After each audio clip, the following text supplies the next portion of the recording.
Hi guys, so it is Christmas night, and here is the door here in the UK on a Christmas night having a glass of wine. Yeah, again, Merry Christmas, guys. So I wanted to start things going. Yeah, I was actually studying if to start from before passing the regional exam or after. But anyhow, let's start with after. Well, let me start with before, a little something before. In truth and in fact, my time with the regional exam wasn't easy. I was in the era where there was a high failure rate, and I remember having a meeting with the nursing council. Jeffrey Bostic was the minister of health at the time. He was trying to get to the bottom of it. Was the reason that the nurses failing. You go to college for 3 years, you do your clinicals in the only hospital, you know, and you're failing. Anyhow, long story short, it was discovered that the syllabus that BCC has was not on par with that of regional. So obviously, that was the answer. So if they don't have the correct syllabus, how can they prepare you to pass the exam? So they're blindly preparing you for exam. So therefore, all over the place. Anyhow, long story short, fast forward, I did that exam. I never failed a course at BCC, but I did the exam. I failed once, I failed twice, and then I passed. And then for me, it wasn't just passing, it was a pass. I remember getting like 72%. And I could not have done it without Jason. Jason really helped. He put things into perspective, and he made me, he gave me a structure as to how to revise, because it was a lot of information. And this exam is a whole lot foolishness, lot unnecessary stuff. Like if you want to be a doctor, you understand what I'm saying? And then when persons passing this exam getting 80 this, and then when they come out to do basics, they can't function because a lot of highfalutin shit. Just get down to the basics, yeah? Anyhow, long story short, I got through, and I was able to get my registration, and I was already working at the hospital, so it was easy to transition onto the ward. Long and short of the story, I was on the ward. I was paired with a mentor. I remember my first experience in the hospital was good. I remember going to a ward that was beautiful, beautiful. Everybody there showed you everything, and it was good. And I then remember my first move, and I got sent to a more fast-paced ward. Real fast-paced, a lot of activity on that ward, and being paired with somebody that was just awful. One time the person said to me, well, if we get a crash tonight, will you want to help to me? I will never forget that. Never ever forget. You understand? But anyhow, that's what it was. I would not rate my experience at the hospital a bad one. It was okay. It molds you, it exposes you to different things. So I would not say it's bad. A lot of things need to be done, but it wasn't bad. I would not say it was bad. But for me, fast forward to me thinking about the UK, I don't know. I think I wanted a different scenery, a different, it becoming boring, because I was doing nursing for a long time, in and out, in and out. And I was doing nursing for a while, but I always loved nursing.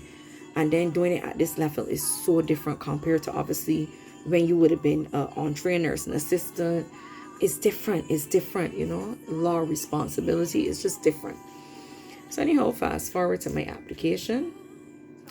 And I remember applying to the UK, and within split seconds, you had a job opportunity. Like these people was just waiting, and just making the decision was in itself a big thing. I remember putting it off. I remember I got a job, and I put it off, and I made so many excuses, and I was like, I'm not ready, and this and that. And I found a lot of excuses. But anyhow, eventually I decided, what, Kira, just do it. Just do it. So I did it, you know.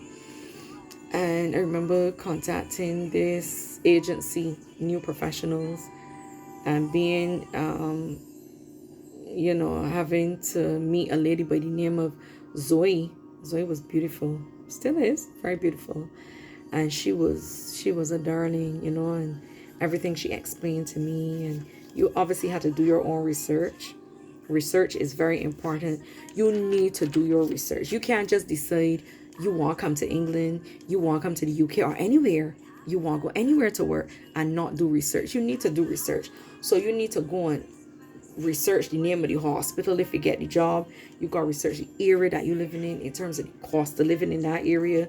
Because, all right, let me say, people say UK is not expensive, but it's the area that you live in. As it is, this area that I live in is very expensive. So this is kind of like what we would call back home the terraces and the heights kind of thing, and it caters mostly to the retired population, and it's different. It's very expensive. Rent, everything is expensive here, where I am. But outside of that, it's not bad, it's not bad. So anyhow, we talk about the application. So it doesn't take long. So for any time you pass the regionals and you're thinking about relocating, you could start your application, because experience is not a big thing. They prepare you when you get here to this country. I believe most countries, you need to do a series of, first thing first, you got to pass an exam.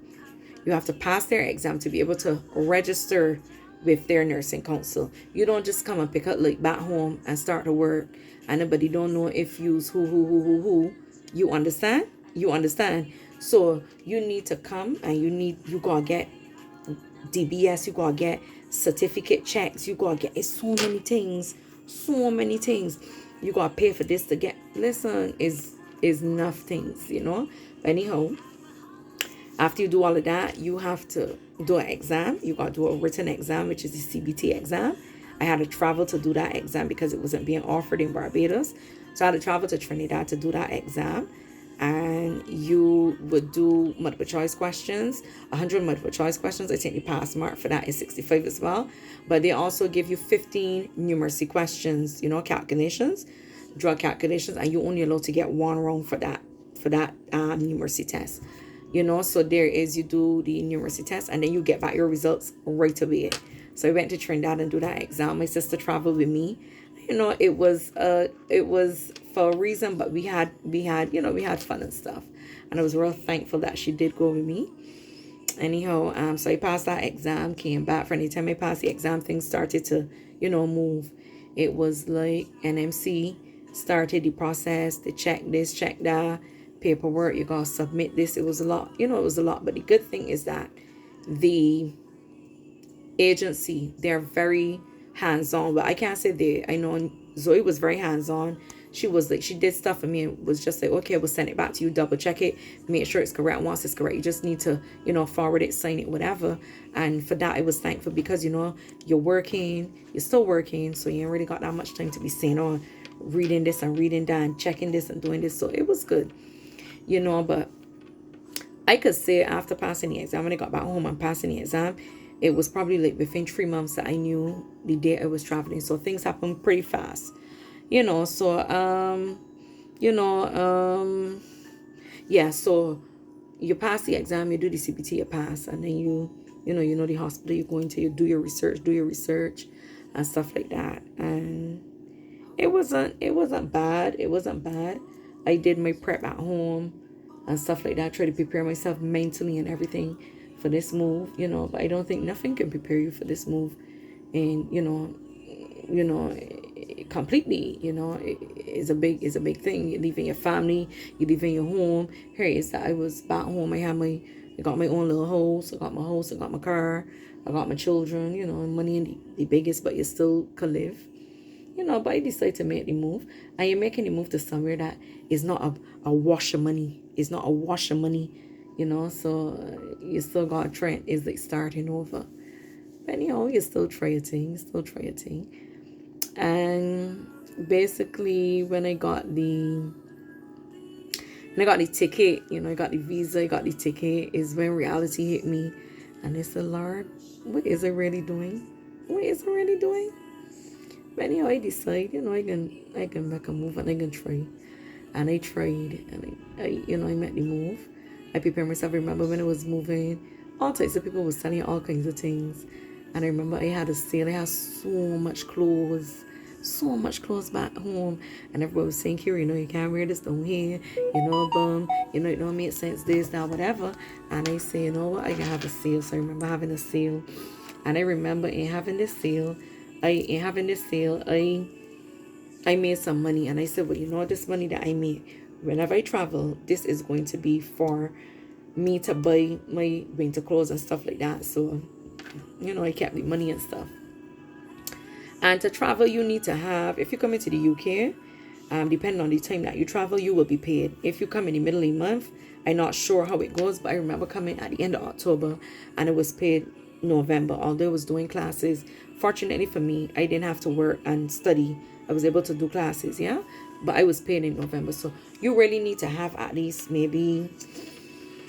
probably about 2,000 Beijing dollars, because you don't have to pay accommodation. If you go with an agency that can put you up, they get accommodation for you. You don't need to pay accommodation. So about 2,000 Beijing dollars should be okay. You can still come with whatever knickknacks. You got some guys travel before, so they would have like long sleeve stuff. I didn't have anything like that, because I never traveled to any of these countries before. The most I've been is to the Caribbean islands. So this was new for me. So I remember ordering boots online, 2 pairs of boots online. But my mistake was that I did not bring certain things that could have been used here. Like I leave back a lot of my sneakers. I leave back stuff that, But funny enough, as much stuff as I leave back, when I got to the airport, I had to pay $200 and change for overweight. I don't know what was in there. I can't tell you, but I had to pay that money for overweight. But anyhow, so I will stop the video here because it's getting a bit too long. I don't want it to be too long, to bore you guys. So I will continue.